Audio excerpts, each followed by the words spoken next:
Sí, ya va creciendo todavía. Esta reunión está siendo grabada. Y esta dirección que me mandaste se las puedo mandar, ¿no? Sí. Por si tienen algún problema.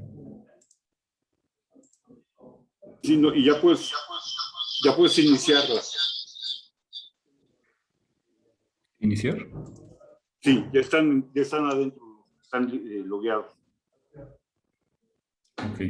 Entonces, a la hora que digas empezamos a presentarnos. Adelante. Muy buenas tardes.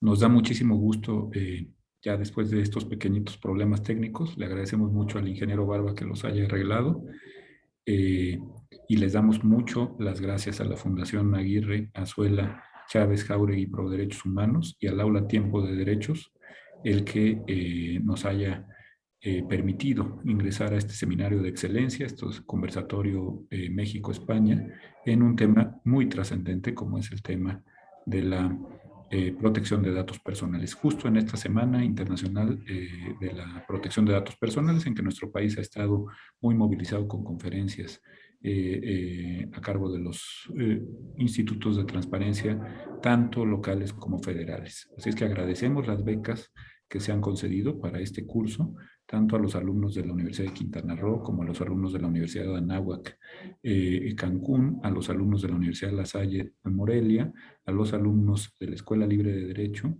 a los alumnos y a las alumnas, perdón por no haber sido género consciente, pongamos alumnas también en los otros 4 casos, me refiero a los de la maestría y las de la maestría en Administración Pública Electoral del Instituto Electoral del Estado de México, así como a quienes nos acompañan del Tribunal Superior de Justicia del propio Estado de México. Muy bienvenidas, muy bienvenidos todos.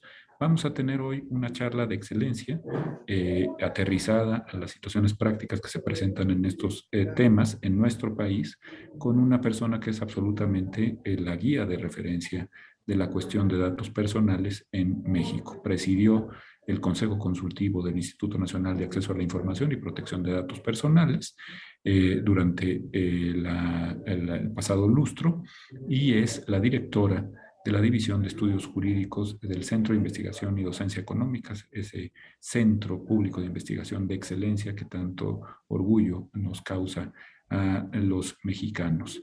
Me refiero a la doctora María Solange Maqueo Ramírez. Ella es doctora en Derecho, Economía y Sociedad de la Unión Europea por la Universidad de Salamanca, abogada por la Escuela Libre de Derecho y una muy reconocida académica que ha sido, entre otras cosas, admitida al Sistema Nacional de Investigadores y como investigadora de proyectos especiales de la Unión Europea y el Consejo de Europa. Así es que la recibimos con mucho afecto y esperando que esté muy contenta con este conversatorio que reúne además a buena parte de la juventud estudiosa de México interesada en estos temas. Doctora, adelante, la escuchamos. Muchísimas gracias por tan generosas palabras, esta presentación. La verdad es que muchas de ellas inmerecidas, pero profundamente agradecida por ello. Asimismo, bueno, les doy las buenas tardes a todas, a todos los que están acompañándonos a través de esta transmisión. Voy a tratar de compartir mi pantalla, si me permiten un segundo. Es una presentación sencilla, pero siempre ayuda quizá un poco para que sirva de guía a las temáticas que tengo preparadas. Sí quiero decirles que parte de la idea de esta sesión es retomar algunos de los puntos que se abordaron en la sesión pasada, pero digámoslo así, con una perspectiva quizá no solo, digamos, desde un punto de vista práctico, sino también, evidentemente, mucho con la mira de cómo se abordan los datos personales en nuestro país, ¿no? En México. Para iniciar, lo primero que tenemos que, por favor, si hay algún problema de audio, les pido que lo manden en el chat porque tengo ahorita una pequeña tormenta encima de la casa, entonces el audio puede ser complicado. Lo primero que tenemos que tener en mente es asumir los distintos roles que tenemos a partir de la protección de datos personales. Somos titulares de datos personales, pero también somos responsables del tratamiento de datos personales. Esto prácticamente se presenta desde muy distintas perspectivas. Eres responsable del tratamiento no solo porque tienes una empresa necesariamente hablando, puede ser porque abriste un blog, puede ser porque estás realizando una investigación y generas una base de datos. En fin, hay muchos ámbitos y vamos a tratar de abordarlo de manera más particularizada. Hay muchos ámbitos que nos otorgan también este rol. Y por otro lado, también en algunos casos somos encargados del tratamiento de datos personales. Como titulares de datos personales, tenemos derechos, pero también tenemos responsabilidades de carácter personal. No responsabilidades en un sentido jurídico, sino responsabilidades de tipo personal. Simple y llanamente, como titulares de derechos, en nosotros está como primera trinchera, digámoslo así, el resguardo de nuestra información personal, el ser cuidadosos con aquella información que compartimos con terceros. No olviden, y esto es una regla prácticamente de oro, si ustedes publican información en redes sociales o la suben a internet, siempre sean conscientes de que esa información puede ser vista por cualquier otra persona, por más mecanismos de seguridad que te digan o te pretendan brindar garantías de confidencialidad. Nunca escribas algo en un chat que no estarías dispuesto a compartir con terceros. Nunca subas una imagen tuya que no estarías dispuesto a compartir con terceros. Esto es muy importante, ser conscientes. Muchas veces, y me toca verlo prácticamente todos los días, las personas creen que su información no importa si no son famosos, si no son figuras públicas. Pero esta es una falacia, tu información sí importa. De hecho, hay modelos de negocio basados específicamente en el tratamiento de esos datos personales. Entonces, ser muy cuidadosos con la información que transmitimos y muy conscientes de que mucha de esa información, lo cierto es que no es que nosotros la compartamos muchas veces de manera consciente, sino que simple o llanamente es recopilada por terceros. Un dato muy típico, digámoslo así, es preguntarnos cuántas aplicaciones hemos descargado y utilizado sin siquiera abrir el aviso de privacidad. Damos a aceptar, aceptar, aceptar, lo mismo. ¿Aceptas las cookies o te vas a la configuración y le das a aceptar? En ese momento ni siquiera te estás enterando de qué va a pasar con esa información. Porque estas aplicaciones toman información tuya, al igual que lo hacen desde tus búsquedas de internet, quedan registros o quedan huellas digitales de toda esa trayectoria. En ese sentido, a eso me refiero con pensar que somos titulares de datos personales. Ahora, más adelante vemos los derechos desde la perspectiva también de que suponen obligaciones para los responsables del tratamiento. En cuanto a los responsables del tratamiento de datos personales, ¿quién es responsable del tratamiento de datos personales? Y a partir de asumirnos como responsables del tratamiento de datos personales, ¿cuáles son nuestras obligaciones considerando esta posición o este rol? Tomen en consideración que el derecho a la protección de datos personales está construido a partir de categorías muy amplias, muy amplias. Simple y llanamente, ¿qué es un dato personal? Y te van a dar la definición, ¿no? Cualquier información relativa a una persona que la identifica o la hace identificable. Y aquí está el quid. O la hace identificable. No tiene que ser tu nombre, no tiene que ser solo tu domicilio, tu teléfono o tu estado de cuenta bancario. Hay otro tipo de información que tal vez en principio pensaríamos que no es un dato personal, pero que sí lo es porque podría hacer identificable a una persona. Un ejemplo muy típico es la IP. La IP es un dato personal. Una placa de automóvil es un dato personal. Tu número de registro de alumno es un dato personal. El que no esté asociado públicamente, por ejemplo, tu matrícula como alumno y tu nombre, no implica que esa matrícula no sea un dato personal. ¿Por qué? Porque en alguna base de datos o mediante algún sistema tienes esa correlación. No son números abstractos que no hacen referencia a nada. Se refieren a una persona y en ese sentido son un dato personal. Se puede hablar de datos personales pseudonimizados, ¿no? Que no es tan evidente a quién se refieren, pero que con cualquier mecanismo medianamente razonable te van a llevar precisamente a identificar a esa persona. Entonces es un concepto, hablar de datos personales es un concepto amplísimo, amplísimo. Lo mismo, cuando hablamos de qué es un tratamiento de datos personales, nuevamente estamos considerando que es un concepto también muy amplio. ¿Qué es un tratamiento? Normalmente cuando hablamos de tratamiento, de manera intuitiva, tendemos a pensar en un procesamiento de la información, pero no necesariamente. Es desde la recolección de la información, desde que captas esa información, su mero almacenamiento implica un tratamiento de dato personal.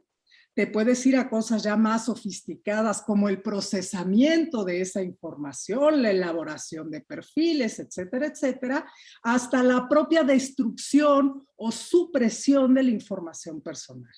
Si tú destruyes ciertos expedientes o cierta información o ciertas bases de datos, en principio, en ese momento estás tratando datos personales.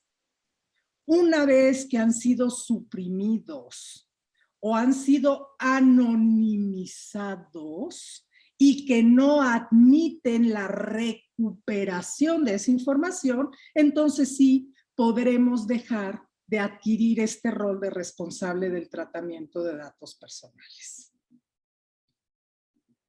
Por favor, si sobre este punto en particular tienen alguna duda, no duden en transmitírmelo a través del chat, por favor. Ahora bien, ¿quién es titular de los datos personales? Por lo general, los titulares de datos personales son personas físicas, los individuos. Sin embargo, lo cierto es que en algunos sistemas jurídicos también se reconocen como titulares del derecho a la protección de datos personales las personas morales, las personas jurídicas, esto es, corporaciones, instituciones, etc. ¿Qué pasa en México? Lo cierto es que en México, si ustedes se fijan, por ejemplo, en la Ley Federal de Protección de Datos Personales en posesión de particulares, se van a dar cuenta que es abierto, habla de personas y no distingue físicas o jurídicas. Sin embargo, si se van a la legislación aplicable al sector público, van a ver que sí menciona específicamente a las personas físicas. Sin embargo, hay criterios jurisprudenciales mediante los cuales la Corte ha extendido este régimen de protección de datos personales a las personas morales. En ese sentido, el sistema jurídico mexicano hasta cierto punto sí extiende este régimen de protección, digámoslo así, a las personas morales. ¿Qué alcance tiene? Pues eso sí dependerá del caso concreto y del tipo, la naturaleza de la información a la que nos estemos refiriendo. Este es un punto relativamente importante porque uno de los deberes, digamos, inherentes al derecho a la protección de datos personales es la confidencialidad. Más allá de los secretos, digámoslo así, el secreto financiero, el secreto bancario, más allá de los secretos, pensemos que en cierto sentido sí tenemos la obligación de garantizar la confidencialidad hasta cierto punto de las personas morales. Por lo general, la razón social no está sujeta a esa confidencialidad, por eso hay un registro precisamente a partir de eso, ¿no? Y el domicilio. Pero hay otro tipo de información que sí, digamos, goza de esta protección. Ahora bien, mencionábamos sobre quién es responsable y quién es encargado. En principio, pues, responsable es todo aquel que trata datos personales. Sin embargo, lo cierto es que sí hay una distinción entre lo que es el responsable de datos personales respecto del encargado del tratamiento de datos personales. El responsable del tratamiento de datos personales es el que decide qué hacer con la información. El que decide para qué recolecta esa información. El que decide para qué la va a utilizar, cuáles son las finalidades para las cuales recolecta esa información. El que decide qué información es la que va a recabar. El que decide sobre si se transfiere a terceros o no se transfiere a terceros. En el fondo, el responsable del tratamiento de datos personales es finalmente el que tiene el poder de decisión sobre el tratamiento de datos personales. Este es un punto muy importante para efectos, digamos, de entender si estamos o no sujetos a las obligaciones de la protección de datos personales. Aquí vamos a ver algunas de estas obligaciones que se derivan de la figura del responsable. Si bien es cierto es que vamos de alguna manera a centrarnos en esta figura, también hay una distinción respecto del encargado del tratamiento de datos personales. ¿Quién es el encargado? El encargado es aquel que actúa a nombre y cuenta del responsable del tratamiento de datos personales. Puede ser quien procesa la información, puede ser quien le llama a tus clientes, puede ser el que tiene contacto, digamos, con los titulares de los datos personales, pero actúa a nombre y cuenta del responsable. Puede ser una subcontratación, un típico caso, digamos, de una relación entre responsable y encargado del tratamiento, la encontramos precisamente cuando vamos a pensar, una empresa de servicios contrata a otra empresa para efectos de que esa otra empresa le lleve sus cuestiones de cobranza. Entonces, esa tercera empresa es la que le va a llamar a tus deudores para cobrarles. ¿Está tratando sus datos personales? Sí.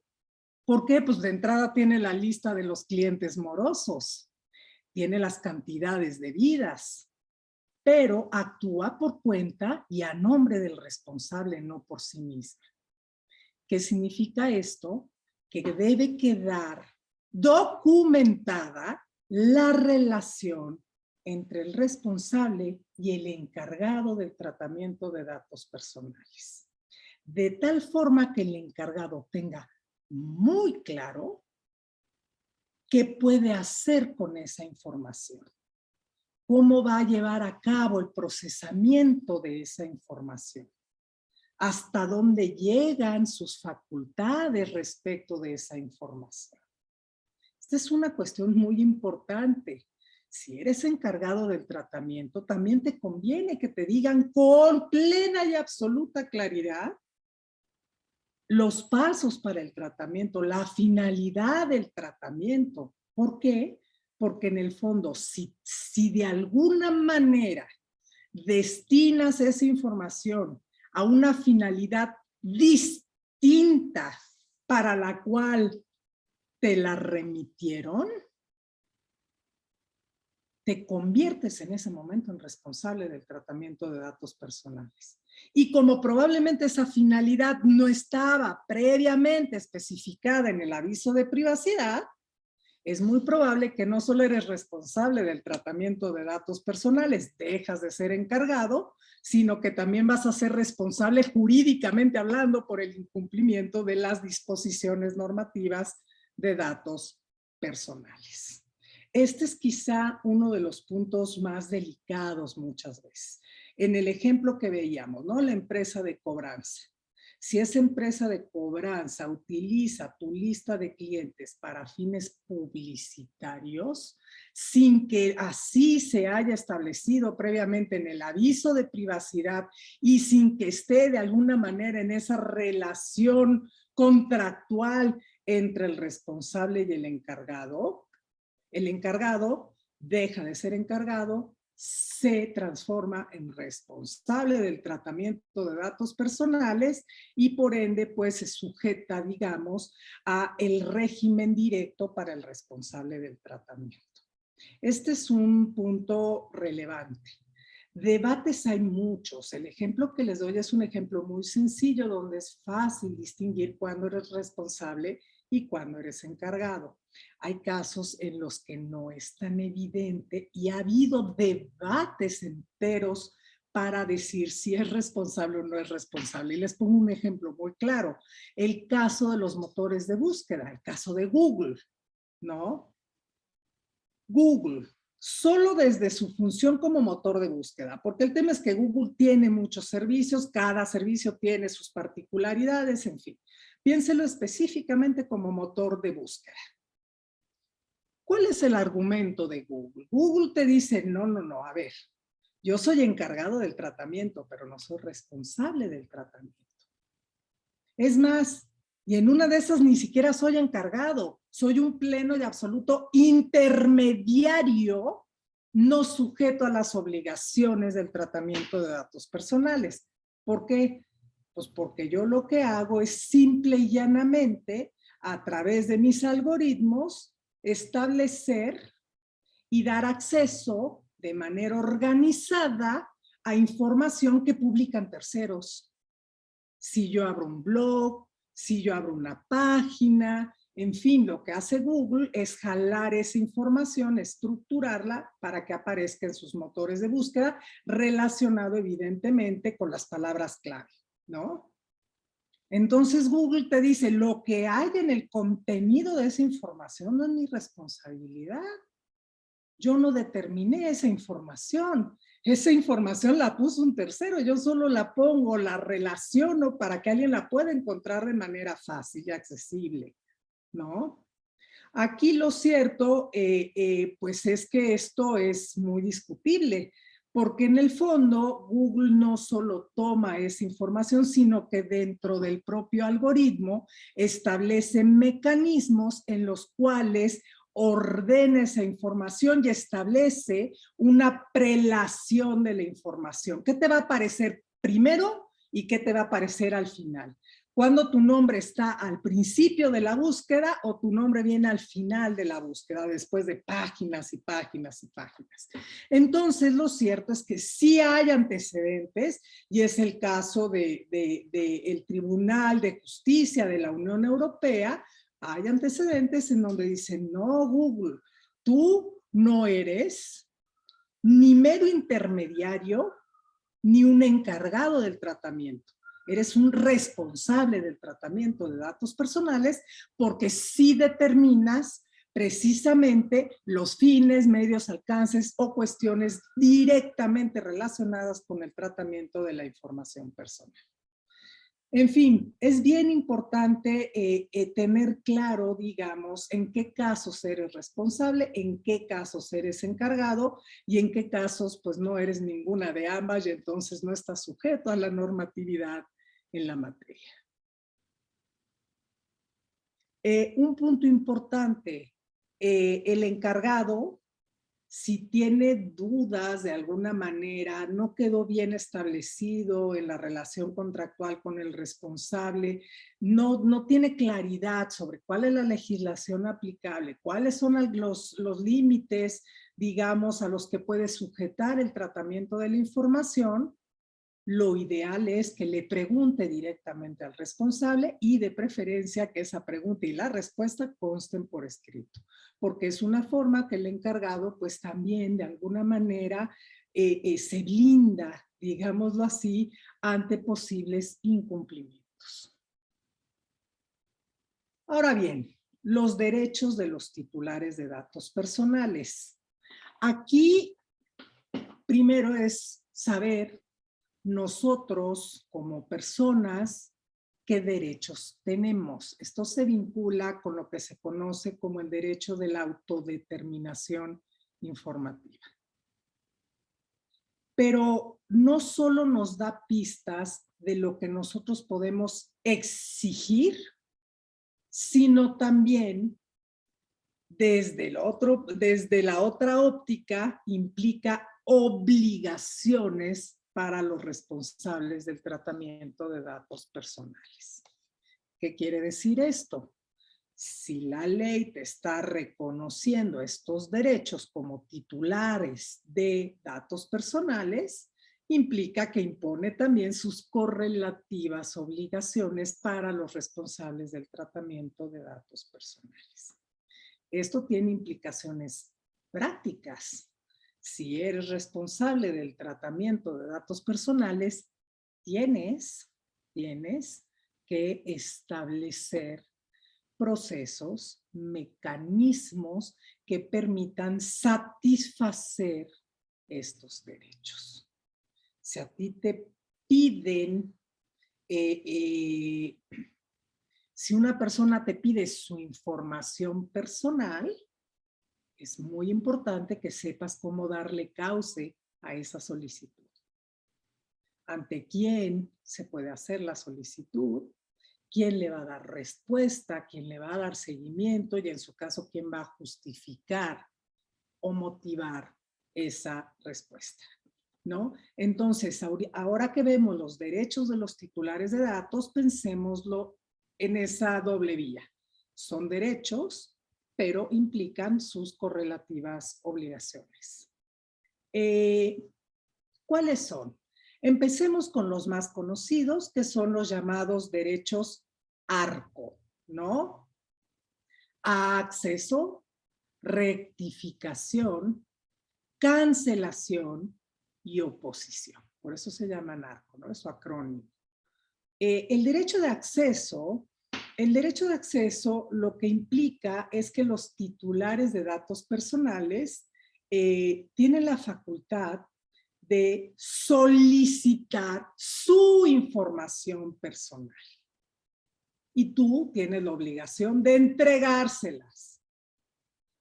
Pero no solo la información, digamos, que ellos te hayan entregado, sino también la información que se desprenda o esté directamente relacionada. Un ejemplo muy típico es el expediente médico, ¿no? Aquí también hubo muchos debates. ¿Puede el paciente solicitarle al médico su expediente clínico en el cual no solo consta, digamos, las generalidades del estado de salud del paciente, los resultados de procesos de evaluación, ¿no? De análisis, etcétera, sino que además en ese expediente muchas veces consta o hay, digamos, ciertos parámetros que advierte el médico y que desde su perspectiva considera que puede ser tal padecimiento, que presenta tal cosa, incluso genera dudas, ¿no? Muchas veces podría ser por aquí, presenta una particularidad del paciente. Entonces, el expediente clínico no solo tiene los datos directos del paciente, digámoslo así, o de su estado de salud específico, sino que muchas veces también contiene inferencias de los médicos tratantes o de cualquier persona que ha intervenido en la atención médica del paciente. Aquí la duda es, si tú, paciente, solicitas tu expediente médico, el médico debe entregarte ese expediente a pesar de que también hay información que él considera propia, como es la aplicación de sus conocimientos a tu situación de salud, ¿o no? Esto en un principio generó dudas. Sin embargo, prácticamente es una posición común, actual, de que sí, por el derecho de acceso a tu información personal, y no lo confundamos con acceso a la información pública, son cuestiones bien distintas, por el ejercicio de tu derecho de acceso, el médico te tiene que entregar ese expediente clínico. Lo mismo, muchas veces cierta información, por ejemplo, que se deriva de un análisis psicológico o información relacionada a tu desempeño educativo o información dirigida, por ejemplo, a cuestiones de estudios psicométricos, etcétera, etcétera. Todo eso, cualquier información que posea un responsable del tratamiento de datos personales o que posea un tercero respecto de ti, ese tercero tiene que entregarte la información.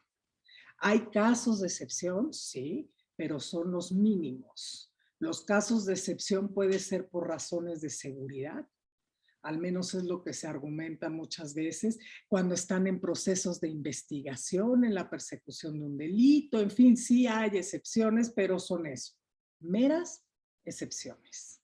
La regla general es si te piden, das. Ahora, un punto bien importante. Cuando hablamos del derecho de acceso a tu información personal, es muy importante, si eres el responsable de datos personales o quien va a entregar esa información, muy importante que se asegure de que quien solicite esa información es efectivamente el titular de los datos personales o de su representante. Porque si se lo entregas a alguien que no era el titular de los datos personales, probablemente estás infringiendo la ley de protección de datos personales porque estás divulgando información personal de terceros. Estás comunicando información personal de terceros. Entonces es bien importante estar plenamente seguro de la identidad de quien te solicita esa información. Puede ser directamente el titular de los datos personales o puede ser incluso su representante. Ahora, otro aspecto importante es, hay algunos supuestos todavía acotados. Aquí tenemos todavía un sistema complejo, cerrado, pero en donde también se reconoce ese derecho a los directamente implicados o relacionados con una persona fallecida, ¿no? Que pueden ser tus padres, pueden ser tus descendientes directos o puede ser un familiar muy cercano ante la ausencia de otros. Y en ese sentido también pensar que por ahí hay cierta posibilidad también de que se dé un supuesto de esta naturaleza. Esto en cuanto al derecho de acceso. El derecho de rectificación. El derecho de rectificación no es otra cosa que la posibilidad de que tus datos sean corregidos. Esto se da muy usualmente. Si nosotros pensamos simple y llanamente, si vemos las cifras, por ejemplo, que se presentan de derecho de rectificación, son muy comunes incluso a las instituciones públicas. Es que resulta que mi acta de nacimiento tiene un error. Es que resulta que mi número de la seguridad social no coincide con mi información. Es que resulta que, y podemos pensar en muchos supuestos, es un derecho, digamos, muy utilizado, ¿no? Puede ser porque tu información no es correcta, puede ser porque tu información está incompleta y no te gusta, a lo mejor falta algo de contexto, o puede ser porque tu información está desactualizada. En cualquiera de estos supuestos que impliquen efectivamente modificar esa información, las personas cuentan con el derecho de rectificación. Esto lo vemos también en cuanto a obligaciones por parte del responsable. La ley obliga a los responsables del tratamiento de datos personales a mantener actualizadas sus bases de datos, sus sistemas, sus registros, sus archivos, etcétera, etcétera. En principio, lo cierto es que es una obligación que podría tener un costo altísimo. Ustedes imagínense estar contactando constantemente a cada uno de tus clientes, a cada uno de tus usuarios, para que de alguna manera tenga que modificar o verificar que está actualizada esa información. Se puede hacer si esto está, si tienes una base de datos, mecanismos automatizados, basta con un simple correo con cierta periodicidad donde ni siquiera tienes que decir verifica que tu información sea correcta, ¿no? Y mándame el cambio. Simple y llanamente basta con un aviso de decirles, recuerda que te encuentras en nuestra base de datos, te preguntamos si quieres continuar con nosotros y en caso de que consideres alguna modificación nos lo hagas saber. Entonces hay mecanismos como mucho más ágiles, digámoslo así, para poder mantener actualizada esta base de datos. Sin embargo, la ley también te da salidas, ¿no? No hay, el hecho de no realizar una actualización periódica tan específica no es motivo de sanción. Pero lo que sí podría ser motivo de sanción es que tu cliente, usuario, consumidor, te solicite ese cambio, ¿no? O tus proveedores te solicite ese cambio y en ese supuesto no lo hagas. Ahí sí podría haber, digamos, un problema serio, ¿no? Porque estás incumpliendo con las obligaciones que se derivan de este derecho, ARCO. Dentro de los derechos ARCO también tenemos el derecho de cancelación. Esto lo vieron también en el video que les transmitieron la sesión pasada. En el régimen europeo se conoce como supresión de datos personales, ¿no? E incluso se habla del derecho al olvido. En el sistema jurídico mexicano no se habla propiamente de derecho al olvido, al menos normativamente hablando, aunque sí ha habido algunos precedentes, digamos, en resoluciones administrativas, fundamentalmente a través del INAI, pero lo cierto es que nuestra legislación lo llama cancelación. Y la cancelación precisamente es eso, es la supresión de archivos, registros, expedientes y sistemas relativos al tratamiento de los datos personales. En general, perdone, se me fue en general, lo cierto es que el derecho de cancelación no opera automáticamente. Ustedes imagínense, vamos a pensar, el caso médico, ¿no? Relación médico-paciente. En esa relación médico-paciente, resulta que el paciente le solicita al médico la cancelación de sus datos, la cancelación de su expediente. ¿El médico lo puede cancelar nada más así porque así lo solicitó el paciente o no? Y tú dices, bueno, yo lo que voy a hacer es aplicar la legislación de protección de datos. Dice que es el derecho de los pacientes y en ese sentido, pues procedo a su cancelación. Aquí el problema es que si tú suprimes esa información, te estás tal vez metiendo en un problema muy serio. ¿Por qué?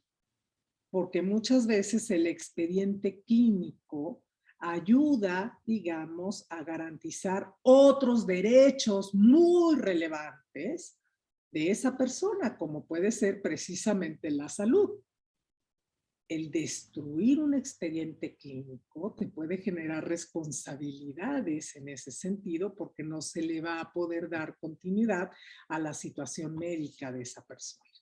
Pero por otro lado, vamos a pensar que suprimes ese expediente y a los pocos días el paciente te demanda por negligencia médica.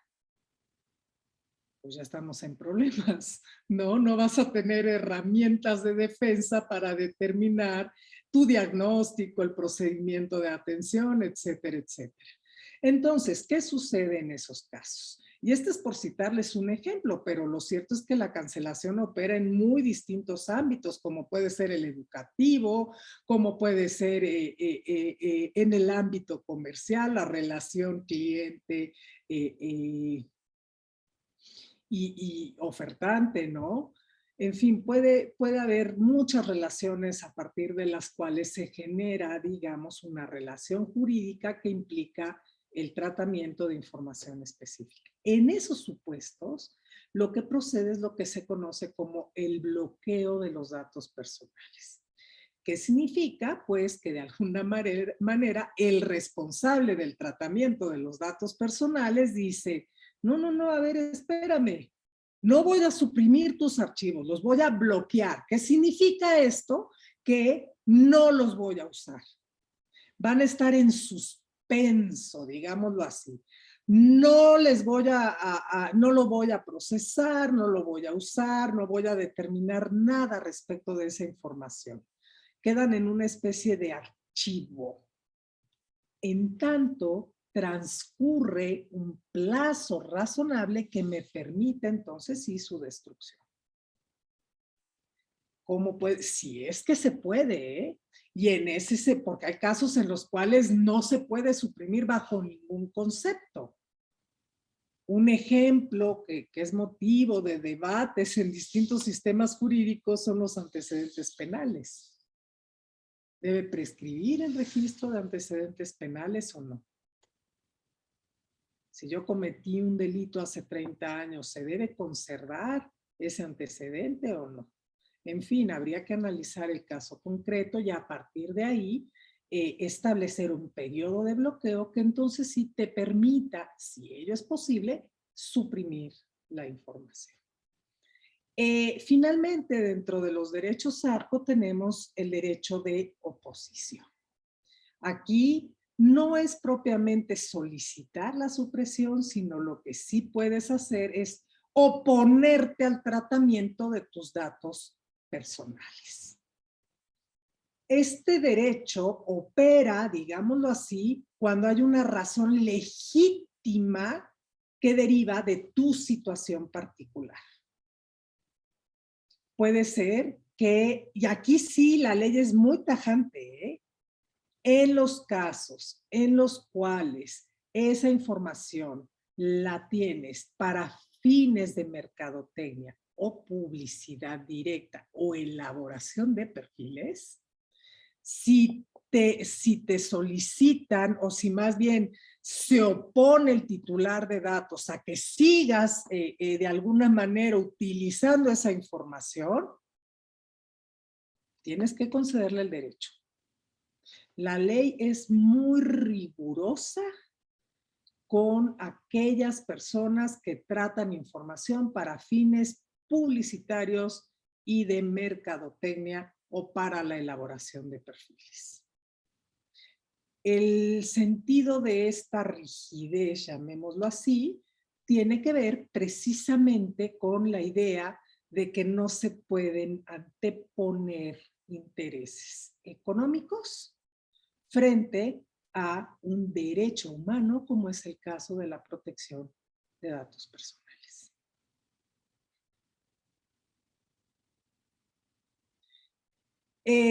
Para concluir el tema de derechos de los titulares de datos, también hay otro tipo de derechos. Estos son de reconocimiento más nuevo, llamémoslo así. y directamente vinculados con lo que llamamos la era digital. Y hablamos propiamente del derecho a la portabilidad de los datos personales y el derecho de no ser objeto de decisiones individuales automatizadas. ¿A qué se refiere? El derecho a la portabilidad de datos personales se importó, llamémoslo así, pues evidentemente del tema de telecomunicaciones, ¿no? Y específicamente los servicios de telefonía. A ustedes, muchos de ustedes, algunos no, pero en general a muchos de ustedes no les tocó, pero antes cambiarse de empresa telefónica era una verdadera pesadilla, porque implicaba también el cambio de tu número telefónico. Y en ese sentido, era muy difícil mudar de una compañía a otra, porque era un costo altísimo para los consumidores. Ustedes imagínense el que les cambien su número telefónico y entonces tener que informarle a todos y cada uno de tus contactos que pues ya no es ese número y que mejor te localicen en este otro. Ahorita suena más fácil porque existe WhatsApp, pero ustedes imagínense hace 20 años lo que era esto. Cómo le informas a todos los contactos que te tienen que localizar en otro número telefónico. Actualmente se reduce el costo, pero sigue siendo elevado, ¿no? Muchas veces se te va. Híjole, es que no le avisé a la tía Chonita que tenía que cambié de número telefónico. Entonces son costos que implican barreras o que afectan más bien los derechos de los consumidores. Esto, tal como se visualizó el derecho a la portabilidad a partir de servicios de telecomunicaciones, se llevó también al campo de los datos personales. Y en este sentido, el derecho a la portabilidad lo que implica es que tú, como titular de datos personales, le puedes solicitar al responsable que te proporcione una copia de tu información personal para efectos de usarla tú o transmitirla a otro responsable del tratamiento de datos personales. En nuestro ejemplo del médico y el paciente es, me voy de usted, ya no quiero ser su cliente, no soy más su paciente, quiero cambiar de médico, deme mi expediente y me lo llevo con mi nuevo médico. Lo mismo ocurre con los abogados, ¿no? Tu abogado, ya necesito consultar a otro abogado, dame mi expediente de tal manera que yo se lo pueda llevar a una nueva persona que quiero contratar. Y en ese sentido, a eso se refiere el derecho a la portabilidad de los datos personales. Pero este derecho es específicamente dirigido al tratamiento automatizado de datos. No se imaginen el expediente como tal, piénsenlo en términos automatizados. Esto trae complicaciones técnicas bien importantes. ¿Por qué? Porque si tú estás utilizando un sistema o un programa que no es fácilmente compatible con el tipo de programas o sistemas comúnmente utilizados, va a ser muy difícil que puedas garantizar ese derecho a la portabilidad o que le puedas dar cabida, digamos, a la satisfacción de ese derecho a la portabilidad de los datos personales. No es lo mismo que tu expediente conste en Word o en Excel, por ejemplo, a que conste en un programa poco conocido y poco compatible y en donde poderlo hacer compatible, poder otorgar esa copia en un formato estructurado de uso común y lectura mecánica, no vas a poder cumplir, digamos, con la satisfacción de ese derecho. En principio, el derecho a la portabilidad de datos personales en principio, no se contempla actualmente en la legislación mexicana por lo que hace al sector privado, pero sí está reconocido por lo que hace al sector público. La Ley General de Protección de Datos Personales en posesión de los sujetos obligados, qué nombre, ¿verdad? Esa ley aplicable al sector público sí contempla la portabilidad de los datos personales. La ley del sector privado no. Esto tiene una explicación muy simple. La ley del sector privado es del 2010, la ley del sector público, al menos la general, es del 2017. Y justamente esa década fue de cambios muy importantes desde los estándares en los instrumentos internacionales que rigen la materia de datos personales hasta muchas de las legislaciones en los países, digamos, de nuestro entorno, adoptaron precisamente, más bien adaptaron su normatividad para tratar de actualizar, modernizar la protección de datos personales en el contexto digital, ¿no? Entonces, y con los avances evidentemente tecnológicos. Ello hace que este derecho en nuestro país esté ahorita solo en el sector público, no en el sector privado, pero ojo, muchos de los estándares internacionales, incluido el Reglamento General de Protección de Datos de la Unión Europea, sí lo prevé. Lo natural es que este derecho se va a llevar en nuestro país al sector privado.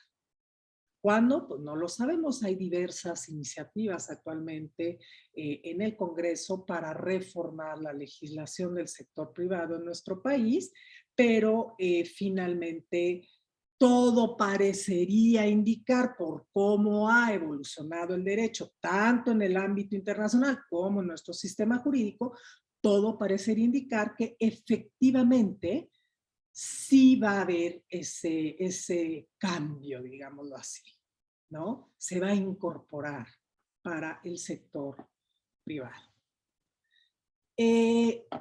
Por otro lado, tenemos el derecho a no ser objeto de decisiones individuales automatizadas. Este derecho también nace, digamos, en ese contexto de avance tecnológico, en ese contexto de cambio, ¿no? Y tiene mucho que ver, y de hecho se gesta a partir propiamente de las consideraciones que traen los esquemas de inteligencia artificial, aunque no es exclusivo, digamos, de la inteligencia artificial. Aquí la gran preocupación es hasta dónde pueden derivarse cosas, pueden resolverse cosas, pueden emitirse juicios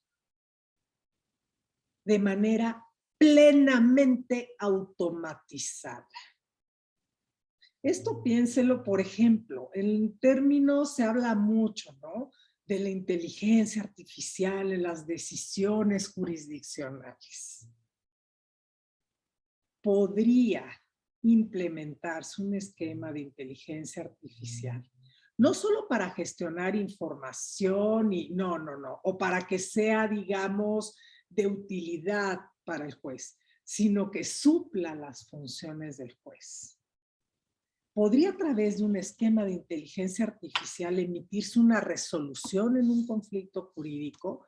O no nos veamos tan catastrofistas. Piénsenlo en los sistemas automatizados de resolución de controversias, de conflictos en línea, ¿no? O cuando tú pides, haces tu pedido, no sé, a mercadolibre.com o haces tu pedido a través de Amazon, resulta que no te llega el producto, ¿no? Y entonces Tú mandas tu solicitud, te vienen las opciones, te mandan la respuesta, etcétera, etcétera. Está automatizado.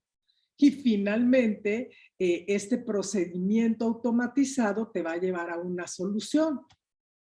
¿Qué es la que esperas? Pues quién sabe, pero te va a llevar a una solución.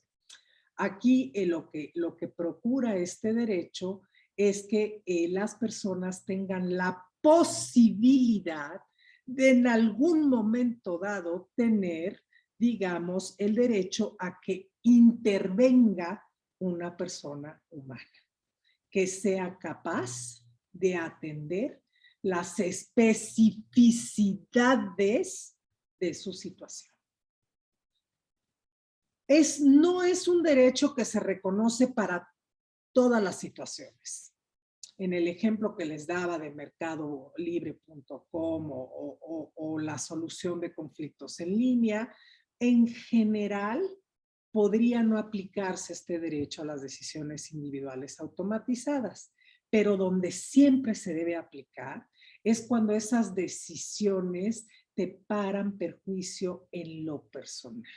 Por ejemplo, pues resulta que hay una decisión de que no eres un candidato idóneo para tal puesto de trabajo. Lo primero que harías es, a ver, quiero saber por qué. Es que el sistema arrojó estos resultados. Dame los resultados. Una vez que te den los resultados, tú dices, sí, nada más que estos resultados resulta que me están discriminando en razón de mi género, ¿no? Por poner un ejemplo. Tú tienes la posibilidad de solicitar una intervención humana, que tiene que ser la misma que te negó el empleo. No necesariamente, a lo mejor vas a acabar acudiendo a un tribunal, ¿no? Pero tú puedes controvertir esa decisión a partir de la intervención humana. No puede quedar todo automatizado en ese sentido porque es una decisión que te afecta de manera muy directa. Lo mismo, resulta que no te dieron el empleo porque los resultados de tu análisis psicométrico salieron tales, pero esos resultados psicométricos todos son automatizados. Es necesario considerar en algún punto garantizar la posibilidad de atender y atacar, en caso de ser necesario, posibles sesgos incorporados a estos sistemas. Y en ese sentido, a eso se refiere un poco este derecho. En México, lo cierto es que este derecho todavía no se ha incorporado en el sector privado, pero insisto, si seguimos caminando por donde vamos, es muy probable que sí vamos a recibir este derecho en nuestro sistema jurídico.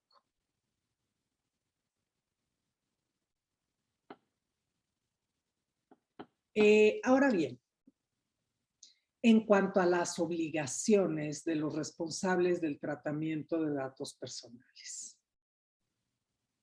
Aquí es muy importante pensar que las obligaciones se explican de distinta manera. Ya vimos que hay obligaciones concebidas como correlativas a los derechos. Ya vimos que hay obligaciones que se tienen que adoptar para satisfacer esos derechos. Pero también hay obligaciones que se derivan de la aplicación de los principios de la protección de datos personales. Y hay otras obligaciones específicas establecidas en la propia normatividad. Lo cierto es que por el tiempo del que disponemos, lo cierto es que no podemos abarcar todas las obligaciones previstas en la normatividad. Sin embargo, he tratado de hacer una selección de aquellas o que representan infracciones muy comunes o que son obligaciones, digamos, que por su complejidad y el elevado costo de implementación es importante tener presentes.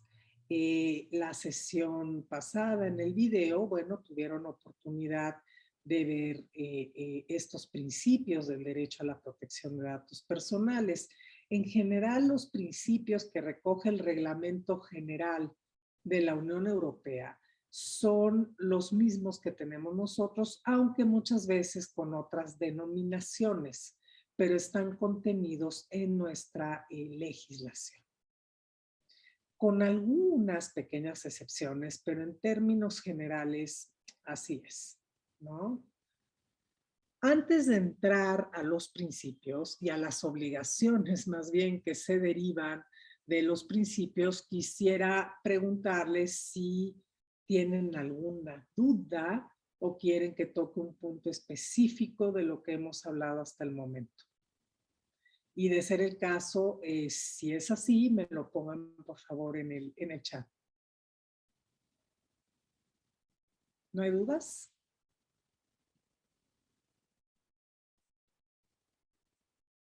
Bueno, continuamos entonces. Los principios de la protección de datos personales, tratando de adoptar, digamos, la denominación de nuestra legislación, son los principios de licitud, finalidad, lealtad, consentimiento, proporcionalidad, calidad, información y responsabilidad. Estos son los principios que recoge nuestro sistema jurídico. Aquí no vamos a ver todos los principios ni los vamos a abordar, digamos, en un sentido meramente o más bien conceptual, sino vamos a tratar de derivar, digamos, algunas de las obligaciones que implican estos principios. El principio de licitud. Aquí tengo que serles muy honesta. Al principio, hace ya algunos años, hablar de un principio de licitud me resultaba hasta cierto punto absurdo, ¿no? Porque dices, un principio de licitud, pues, ¿cumples o no cumples? O sea, no entiendo el sentido de incorporar en una ley, ¿no? El principio de licitud, o sea, me sonaba así como rarísimo. Y en todo caso decir, pero si incumplo alguna de las obligaciones de la ley, pues ya estoy en el campo de lo ilícito. ¿Qué sentido tiene meter un principio de licitud? No, pero sí lo tiene y tiene un sentido muy específico. Fíjense bien. Aquí el punto es, a los abogados y a los no abogados que llevaron, digamos, algunas bases generales de derecho, nos enseñan el principio de legalidad, ¿no? Para las personas. Y el principio de legalidad es todo aquello que no está prohibido, está permitido. Si la ley no lo prohíbe, muy kelseniano, ¿no? Si la ley no lo prohíbe, está permitido. En el tema de datos personales, se invierte la ecuación. De tal manera que tú, en principio, tienes que contar con una base legítima para el tratamiento. Si no está permitido a través de esa base legítima, está prohibido el tratamiento de datos personales. Fíjense las implicaciones de esto. Uno pensaría que puede tratar datos personales sin límites más los que te establece la ley en cuanto al procesamiento de la información. No, no es así. Desde el momento que vas a decidir tratar datos personales y vas a decidir qué datos personales recopilar, tienes que pensar en cuál es tu base legítima para ese tratamiento. Si es una relación contractual, oye, pues es que tengo que tener la lista de mis clientes, ¿no? A quienes les brindo un servicio. Esa es una base legítima para el tratamiento. Hay una relación contractual. Pero cuidado, no solo es la relación contractual. Cuento con su consentimiento para tratar esos datos personales. Hay casos en los cuales no se requiere el consentimiento de las personas para que trate sus datos personales, sino que tu base legítima deriva, por ejemplo, de lo que se llama el interés legítimo. Un ejemplo muy claro. En las relaciones laborales. En las relaciones laborales. A ver, ¿quieres ser mi empleado? Pues me tienes que transmitir cierta información. ¿Cómo cuál? Pues por lo menos tus generales, saber tu educación, cuáles son tus habilidades, y ahora también como base legal, pues resulta que los empleadores también tienen que recabar muchas veces datos de salud de sus empleados para poder cumplir con otras normas legales en materia laboral, ¿no?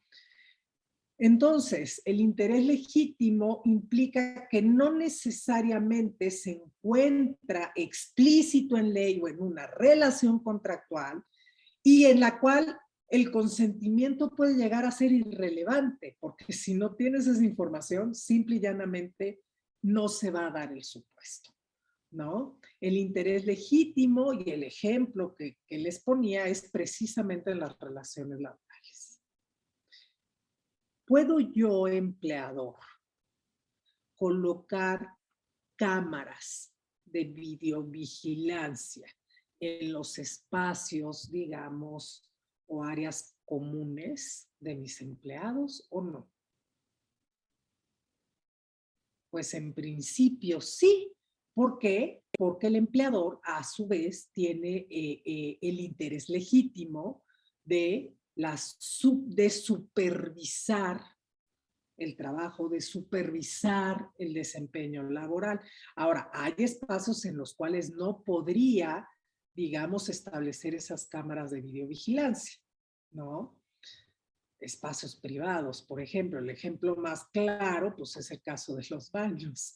Ahí sí, qué pena, pero por más supervisión, control y vigilancia que tengas como empleador, pues no te da ese interés legítimo para establecer esos mecanismos, ¿no? Y en ese sentido, digamos, es bien importante tener en cuenta esta idea de la base legítima. Otro punto fundamental que se deriva de los principios de finalidad y proporcionalidad. Este es quizá uno de los más importantes. Tiene que ver con la selección de la información que estás tratando. Solo recolecta información que es proporcional para los fines a los cuales está destinada. Si yo lo que quiero es brindarte servicios educativos, no tengo por qué, no sé, para el diplomado o para un diplomado, para un curso como en el que nos encontramos ahorita, ustedes no tendrían por qué darme información relativa, por ejemplo, a su religión. No tendrían que darme información relativa a sus preferencias sexuales. No tendrían que darme información en muchos otros sentidos. Tal vez hay alguna dudosa. El nombre sí, por supuesto, ¿no? Pero hay otro tipo de información que no es relevante para las finalidades para las cuales lo necesito, para las cuales la estoy tratando. Ese es el punto. Mientras menos información recolectes, menos responsabilidades tienes. Mientras menos información guardes, más te liberas de posibles incumplimientos, minimizas tus riesgos. Y en ese sentido es bien importante solo tratar aquella información que es estrictamente necesaria y por el tiempo necesario. Ese es un punto bien importante. Pero para poder seleccionar esa información, tienes que tener plena y absoluta claridad sobre cuál es la finalidad para la cual recabas esa información. Si yo no sé para qué voy a usar esa información, pues ¿cómo voy a determinar si es proporcional o no es proporcional? ¿Cómo voy a saber si me estoy excediendo en lo que estoy pidiendo? Esa mentalidad de, no, pues lo conservo por si se ofrece, eso ya no cabe a partir de la normatividad de protección de datos personales. Eso ya no existe. Es bien importante tener presente esto. Es quizá uno de los aspectos que en la práctica vemos constantemente como algo recurrente el incumplimiento de esta obligación, ¿no? Y ojo, si son datos personales sensibles, piénsatela 2 veces. Aquí sí. La regla general es no trates datos personales sensibles, a menos de que sea estrictamente necesario. Si tratas datos personales sensibles, tu estándar de exigencia, tus obligaciones o el régimen al que estás sujeto es más severo. Ejemplo típico. Mientras que los datos personales como el nombre, el consentimiento en nuestro sistema jurídico, no necesariamente así en otras partes, en nuestro sistema jurídico el consentimiento puede ser tácito. Pero si son datos personales sensibles, no. Tiene que ser un consentimiento expreso. Si son datos financieros, tiene que ser expreso y por escrito también.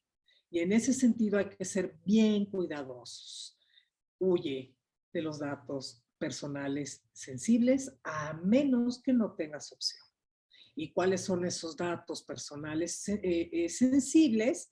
En nuestro sistema jurídico adopta una categoría abierta, son todos aquellos que pueden implicar discriminación de las personas o sujetarlas a un alto riesgo. Ejemplos de ello, tus datos de salud, tus datos biométricos, aguas con los biométricos, ¿no? Ahora que está de moda la huellita, el iris, todo eso hay que tener mucho cuidado. Datos genéticos, preferencias sexuales, posiciones filosóficas, imagínense, tendencias políticas. Mucho cuidado con esa información. Esa información es sensible y está sujeta a un régimen reforzado de protección. A ese tipo de información, húyanle a menos que no haya opción alguna. A ver, aquí hay una pregunta en el chat. Si yo requiero datos de salud para que puedan dar servicios de alto riesgo como trabajo en alturas, ¿requiere consentimiento expreso o puede pasar por el interés legítimo?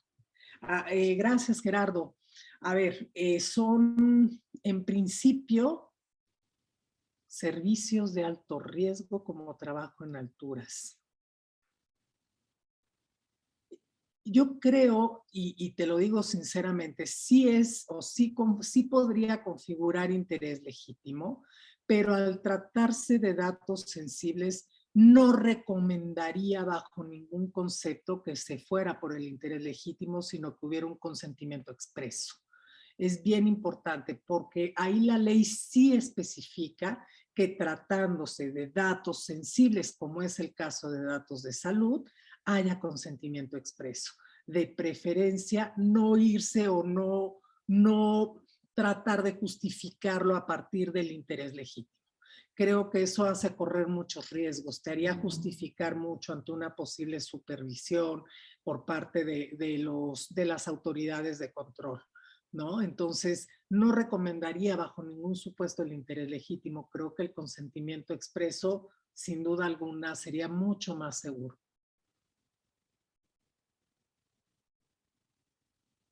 Bueno. No, gracias a ti, Gerardo, por la pregunta. Ahora, el principio de calidad. El principio de calidad, lo cierto es que nos lleva a obligaciones, es un principio, digamos, confuso en el sentido de que cuando piensas en calidad, pues no te imaginas este tipo de obligaciones, ¿no?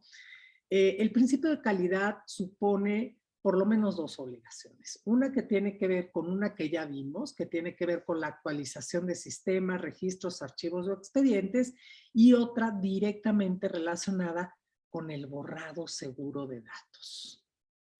El borrado seguro de datos a ver, si a mí me dicen borrar los datos, ¿a qué me refiero? A ver, borrado seguro de datos o supresión segura de datos. Si lo pensamos en términos analógicos, podríamos pensar que basta con romper hojitas y tirarlas a la basura, ¿no? Si la pensamos en términos, no sé, de sistemas de cómputo, informáticos y demás, pues borras el archivo, se va a tu carpeta de basurita y entras a tu carpeta de basurita y lo borras de ahí también. Que no quede en la papelera, ¿no? Pues no suena muy bien. La mala noticia es que ahí estás incumpliendo con la calidad, con el principio de calidad. De alguna manera no estás eliminando de manera segura esos datos personales. En términos, por ejemplo, de expedientes físicos, romper la hojita no es suficiente. Hay estándares técnicos que no vamos a ver aquí, que te dicen qué tipo de trituradora necesitas para poder eliminar esa información. No basta con que tú manualmente lo rompas y lo hagas cachitos. Es necesario, de alguna manera, dificultar en la mayor medida posible que esa información pueda recuperarse. Este es un problema común. Me ha tocado ver, y se los digo sinceramente, expedientes tirados en la basura, ya ni siquiera con la hojita rota, completos. En la hojita rota es quizá lo más común, pero también implica un incumplimiento. No estás garantizando esa seguridad en el borrado de los datos personales. Hay de verdad que ser sumamente cuidadosos, desde expedientes con un riesgo alto, como podrían ser tus estados de cuenta bancarios o los estados de cuenta bancarios de terceros, ¿no? Hasta información que nos podría parecer inocua, pero no lo es, siendo profesores, por ejemplo, pues no sé, tu lista de alumnos con sus calificaciones, ¿no? Es bien complicado a veces pensar que esto puede implicar una ilicitud, pero pues sí la implica. Entonces hay que ser muy cuidadosos con esto. Aquí les puse en el INAI han emitido una serie de guías que son, si no son vinculantes, ojo, son guías. Si no tienen un carácter vinculante, son bien importantes muchas veces. Primero, para saber cómo hacer las cosas. Y segundo, para de alguna manera poder demostrar que estás adoptando estándares de protección elevados. En este sentido, las guías, recomendaciones del INAI, aun cuando no tienen un carácter vinculante, te sirven mucho para poder justificarte ante la autoridad de control, que es el propio INAI, para efectos de decirle, oye, yo estoy cumpliendo, yo estoy adoptando los más altos estándares. Esto lo tomo incluso como una buena práctica. Y en ese sentido, es conveniente revisar esas guías, es conveniente tratar de entenderlas y en la medida de lo posible adoptarlas. Ese es un punto. Ahora bien, en cuanto a lo que les decía, eso de que mandas tu archivo a la papelera, pues lo cierto es que eso tampoco es suficiente. Esos documentos son perfectamente recuperables a pesar de que limpiaste tu papelera. Entiendo que sí hay mecanismos de descarga gratuita, programas, perdón, de descarga gratuita, en los cuales te garantizan ahí sí la eliminación de esos archivos para que no puedan ser recuperados. Ojo con eso. Por ejemplo, la única forma, no sé si es la única, aquí me estoy metiendo en terrenos que no son los míos, pero en principio el pensar en sobreescribir un archivo, ahí sí garantizas que no será recuperado el contenido anterior. Pero el mandar tu archivo a la papelera y borrarlo de la papelera es perfectamente recuperable. Ojo con eso. Ojo con eso, porque muchas veces cuando utilizamos la computadora de la universidad o cuando utilizamos o cuando vendemos nuestra computadora viejita o la regalamos o la donamos o lo que sea, pues posiblemente ahí estás incumpliendo con obligaciones de protección de datos personales si en tu computadora hay información de terceros. Ojo, ojo ahí, ¿no? Ser muy cuidadosos con eso. El principio de información, este es quizá uno de los más importantes. Aquí nos comparte Gerardo una información, que eso sí es lo suyo, que dice, como dato, ya casi todos los sistemas manejan histórico de archivos, por lo que sobreescribirlo, no asegura la calidad del borrado. Ok, pues entonces esto nos pone todavía en mayores problemas. Este es terrible, porque entonces lo que implica es que difícilmente podemos alcanzar. No sé, Gerardo, si ahí nos podrías compartir si el sobreescribir no es suficiente, ¿cómo podríamos garantizar ese borrado seguro? Entiendo que sí hay programas que lo permiten. Lo que desconozco es cómo funcionan para esos efectos. Me parece que es bien importante tener eso. Sí es, ahí sí un dato importante, de verdad, busquen programas especiales para el borrado seguro de datos. Si no utilizan herramientas específicas para esos fines y creemos que de alguna manera es suficiente el delete, ¿no? Entramos en problemas muy severos. O verificar que nuestro sistema no maneje esos históricos. O borrar esos históricos, que no sé si ello es posible, supondría que sí. Bueno, en cuanto, perdón, el principio de información y transparencia, bueno, antes de continuar, ya me respondió Gerardo. Exacto, programas especiales para el borrado seguro, ¿no? Que generen reportes y registros y estos deben borrar los históricos. Ese es el punto. Aquí es bien importante y creo que en la respuesta de Gerardo queda muy claro. Documenten, documenten, documenten. Si utilizaron ese programa para el borrado seguro de datos, quede constancia de que utilizaron ese programa para el borrado seguro de datos. Es bien importante este tipo de situación. Ahora bien, en cuanto al principio de información, también llamado, aunque con un alcance mayor, principio de transparencia. Y me refiero a la transparencia desde la perspectiva de datos personales, no la transparencia y la rendición de cuentas dentro del ámbito de la política, digamos, de transparencia para, de alguna manera, materializar el derecho de acceso a la información pública. El principio de información implica, entre otras cosas, la elaboración de avisos de privacidad. En términos generales, hay avisos de privacidad simplificados y avisos de privacidad integrales.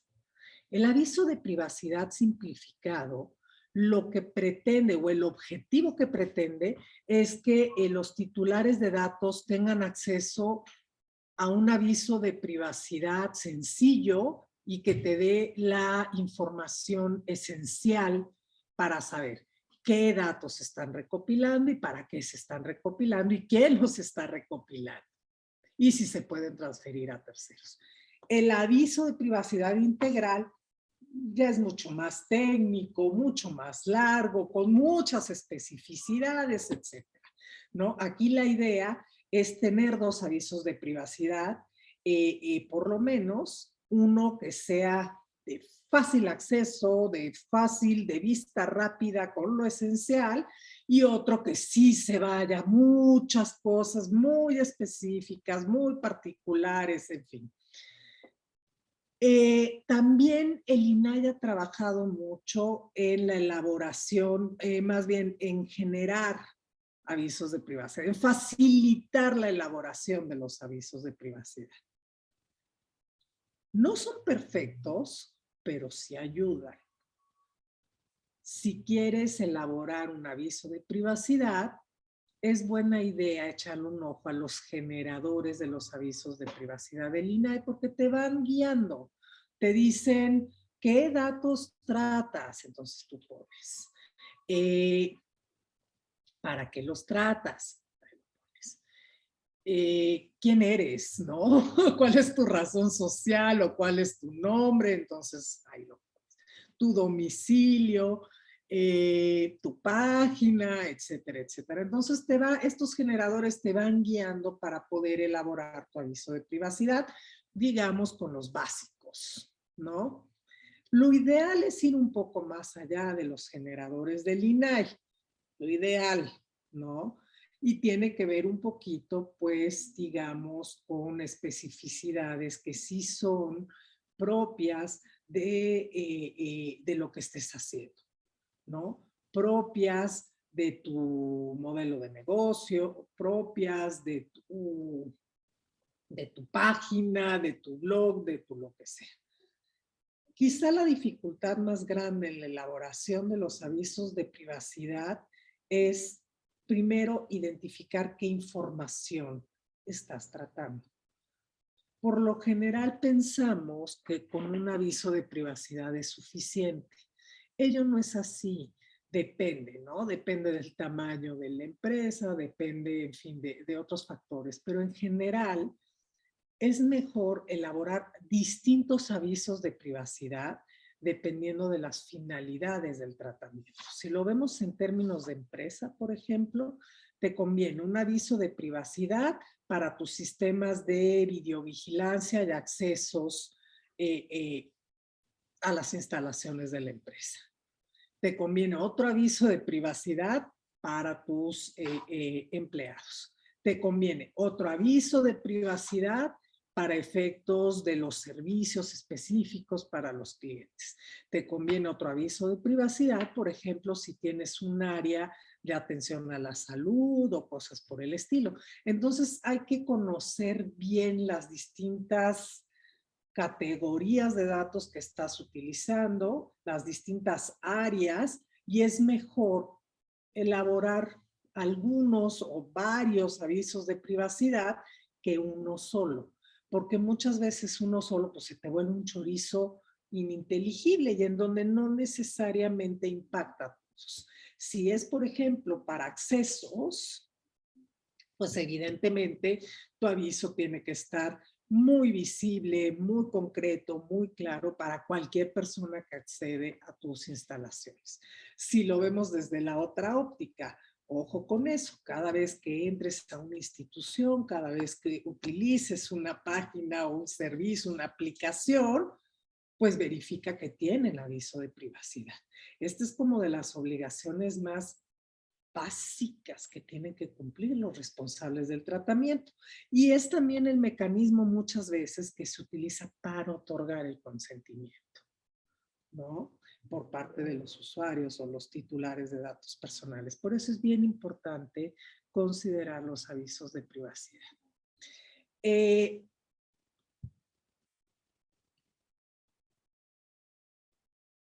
A ver, se requieren avisos de privacidad para los clientes, otro para los empleados, quizá otro para los datos de los proveedores o cuál es la práctica común. La verdad, ok, ya está respondida. Efectivamente, lo ideal es eso, sí buscar distintos avisos de privacidad de acuerdo a la naturaleza de tus distintas bases de datos. O archivos o registros, ¿no? Porque es la forma de alguna manera, pues de dar más claridad y también tú de tener más claridad, ¿no? Que eso es bien importante. Uno de los principios que mayor fuerza ha cobrado, digámoslo así, en esta última década, ha sido, digamos, el principio junto con el de información, pero ha sido el principio más destacado en este ajuste o actualización del derecho a la protección de datos personales en el entorno digital, tiene que ver con la responsabilidad proactiva o demostrada. No es mera responsabilidad, es una responsabilidad proactiva o demostrada, que implica en muchos sentidos la adopción de medidas técnicas u organizativas para salvaguardar la protección de las personas respecto de sus datos personales. Cuando decimos demostrada, es que esa responsabilidad valdrá o el cumplimiento, digamos, de los principios y obligaciones del derecho a la protección de datos personales, valdrá si lo puedes demostrar. Imagínense qué fuerte. Por eso les decía, documenten, documenten, documenten. ¿Quién tiene acceso a mi base de datos? ¿Qué procedimiento utilicé para suprimir la información? ¿A quién le puedo transmitir tal cosa? Aquí está el contrato a través del cual le clarifiqué al encargado del tratamiento que tenía que ajustarse a esta legislación bajo estos criterios y conforme a mi aviso de privacidad. Entonces, documenten. Eso es bien importante. Suena bien fuerte, suena muy complicado, complejo, pero sí es importante porque es, digamos, una forma de cumplir íntegramente con la normatividad de protección de datos personales. La protección de datos personales se ha vuelto al día de hoy una de las áreas de compliance más importantes y en cierto sentido complejas. No más complejas, porque hay otras muy complejas, pero importantes y complejas. Prácticamente, si ustedes ven las grandes empresas que tienen su propia área de compliance, integran expertos o personas especializadas en protección de datos personales o contratan expertos externos para el cumplimiento de estas obligaciones. Se ha vuelto un área muy específica. Para los abogados o para los estudiantes de derecho, es un área de oportunidad bien importante. Prácticamente, y a mí me ha tocado ser testigo de este cambio, ¿no? Cuando, no sé qué sería, en el 2007, 2009, hablaba yo de este tema, pues lo cierto es que no había eco del tema, ¿no? Actualmente, prácticamente todos los despachos grandes de abogados cuentan con personas específicas para el área de protección de datos personales. Es bien, a menos que estén muy especializados los despachos con una rama muy concreta, ¿no? Pero los despachos grandes, en general, se ha incrementado el número de abogados, se llaman abogados digitales, abogados de derecho y tecnología, pero todos ellos comparten la protección de datos personales como un eje de análisis relevante. Por eso les digo a ustedes, estudiantes, es un área de oportunidad bien importante. Ha ido creciendo el tema, ha ido creciendo la necesidad de gente que conoce a profundidad el tema y en este sentido, y por cómo se avisoran las cosas, seguirá siendo un tema, ¿no? Porque sin duda alguna, garantizar la privacidad en un contexto de cambio tecnológico es una preocupación a nivel global. Y en este sentido, piensen pues que es una importante área de oportunidad. Más allá de eso, en cuanto a obligaciones, no estoy poniendo, insisto, todas, pero algunas que creo relevante mencionar. Privacidad desde el diseño y por defecto. ¿A qué se refiere esto? Y aquí les puse el dicho popular. El flojo y el mezquino anda 2 veces el camino. ¿A qué se refiere esto? En pocas palabras, si vas a desarrollar un nuevo sistema, si vas a generar de alguna manera algún mecanismo tecnológico nuevo, lo que sea, ten en mente desde el diseño temas de privacidad y protección de datos personales. Toma esas medidas de inicio. Ha ocurrido en muchas ocasiones que desarrolladores, por ejemplo, de aplicaciones, ya tienen la aplicación, está padrísima, brinda unos servicios increíbles, va a tener gran demanda, pero resulta que la tienen que modificar sustantivamente porque no tuvieron en consideración estos temas desde el propio diseño. Y entonces tiene problemas de privacidad de origen. A eso se refiere. Piensa en el tema desde el propio diseño, desarrollo y posteriormente implementación. En la privacidad por defecto, pues a eso también se refiere. Está bien que tengas opciones para los usuarios, que es precisamente lo que acabó teniendo que hacer Facebook, ¿no? No sé si recuerden, pero cuando inició ahí en sus mocedades Facebook, lo cierto es que cuando tú te inscribías a esta red social, tu perfil era público por defecto. Y solo si te metías a la configuración, modificabas la configuración y lo hacías privado. Ahora opera a la inversa. Tiene la privacidad por defecto, a menos que tú lo quieras hacer público, ¿no? A eso se refiere. Piensa en los temas de privacidad desde el inicio, porque si no vas a tener que rehacer muchas cosas. Otra de las obligaciones tiene que ver con la elaboración de evaluaciones de impacto a la protección de datos personales.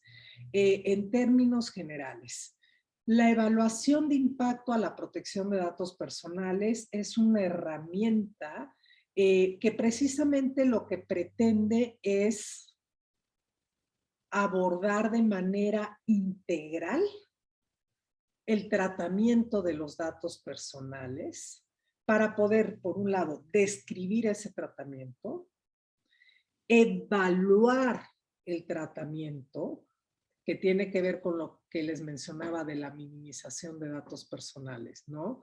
¿Es necesario tratar esto? ¿Qué finalidades estoy adoptando? Y si ese tratamiento es proporcional hacia esas finalidades. Y más importante aún, y aquí está quizá el punto más complicado, gestionar potenciales riesgos. Esto se relaciona de manera muy directa, de hecho son documentos que están casi que interrelacionados, la elaboración, por ejemplo, de tus sistemas de gestión de seguridad de datos, ¿no? Debes elaborar un sistema de gestión de seguridad de datos que te ayude de alguna manera para identificar posibles incidencias o vulneraciones a tus medidas de seguridad, y a partir de identificar esos riesgos, tomes medidas de seguridad adecuadas. Esto, en principio, al tratarse, digamos, de aspectos complejos, o sea, yo no me imagino, por ejemplo, no sé, a la tiendita de enfrente, ¿no? La fonda de doña Chonita, que tiene de alguna manera su lista de clientes y fulanito me debe 200 pesos y así. No, no te la imaginarías haciendo una evaluación de impacto a la protección de datos o elaborando un sistema de gestión de riesgos, ¿no? A pesar de que en su computadora establezca su lista de deudores.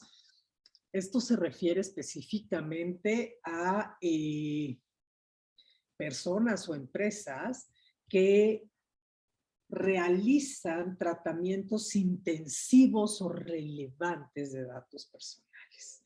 Significa a que de alguna manera, por ejemplo, los análisis del Big Data o cuando estás recurrentemente utilizando esa información en cantidades ingentes de información, o tienes datos personales sensibles que te incrementan el riesgo en caso de una incidencia. Ante esos supuestos, debes realizar esta evaluación de impacto y realizar este sistema de gestión. Pero ojo, la evaluación de impacto a la protección de datos personales todavía no es una obligación prevista en la ley aplicable para el sector privado, solo para el sector público. Pero como les mencionaba con antelación, es muy probable que esto se va a incorporar al régimen del sector privado. Y además, si tratas datos personales de extranjeros y especialmente residentes, habitantes o personas de la Unión Europea, aguas, porque ahí sí tu estándar es el Reglamento General de Protección de Datos de la Unión Europea, no tu estándar en la legislación mexicana para el sector privado. Esto me lleva a una recomendación bien importante. Adopta los estándares más elevados. Si puedes hacerlo, sí trata de mirar cuál es tu estándar más elevado, que en principio siempre va a ser el Reglamento General de Protección de Datos de la Unión Europea. Trata de incorporar ese estándar. ¿Por qué? Porque con eso te garantizas o te proteges de incumplimientos con independencia de otros sistemas jurídicos, salvo ciertas particularidades, ¿no? Entonces, por eso es que el GDPR, Reglamento General de Protección de Datos, ha sido un referente a nivel internacional, ¿no? No solo por corporaciones o empresas, digamos, con alcance internacional, sino también empresas que pretenden crecer o que se proyectan hacia adelante o que de alguna manera ya están tratando datos personales de habitantes, residentes, etcétera, de la Unión Europea. Entonces ahí hay que cuidar eso, ¿no? Otra de las obligaciones, digamos, que se derivan de la responsabilidad proactiva demostrada tiene que ver con medidas claramente preventivas. Las anteriores también lo son, ¿eh? La capacitación del personal. Esto no es que... La capacitación del personal no es, digamos, una buena práctica. Es una obligación por ley, ¿ok? Entonces ahí hay que tener cuidado. Se sugiere también la adopción de códigos de conducta, si puedes adoptar mecanismos de certificación. Estos son como algunas de las herramientas, de alguna manera, que establece la ley para dar vida a ese principio de responsabilidad. Todo esto se resume en algo muy claro. Más vale prevenir que lamentar, ¿no? No se olviden finalmente que sí son derechos altamente exigibles, ¿no? Y en donde hay mecanismos sancionatorios muy duros. Simplemente piensen en el 2019. 2020 no es un parámetro tan realista por las condiciones de la contingencia derivada de la pandemia, ¿no? Es difícil pensar que sea un parámetro claro de...